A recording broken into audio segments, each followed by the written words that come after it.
আগে যেখানে ছিলাম সেখানকার কাছাকাছি ছিল এই শিব মন্দিরটি, তাই আগে যেখানে জল ঢালতে যেতাম সেই জায়গাটি হচ্ছে এই এলাকা। এখন যেখানে থাকি সেটা হচ্ছে বড় কালী মন্দিরের কাছাকাছি।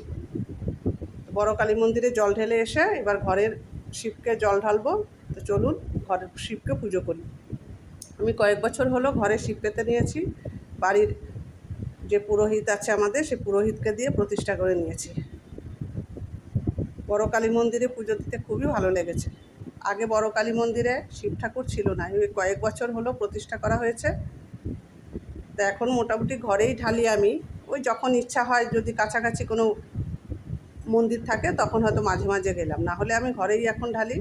যেহেতু ঘরে আমি বড় শিব, মোটামুটি আমার ঘরের শিব ঠাকুর একটু বড় সাইজেরই আমি প্রতিষ্ঠা করেছি। ভিডিওটা ভালো লাগলে প্লিজ সাবস্ক্রাইব করে শেয়ার করে দেবেন।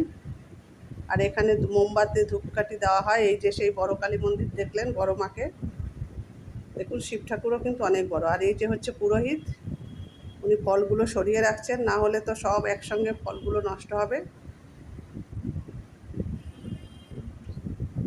আর এখানে কোনো জায়গাটা অনেক বড় ছিল বলে একটুও ভিড় হয়নি।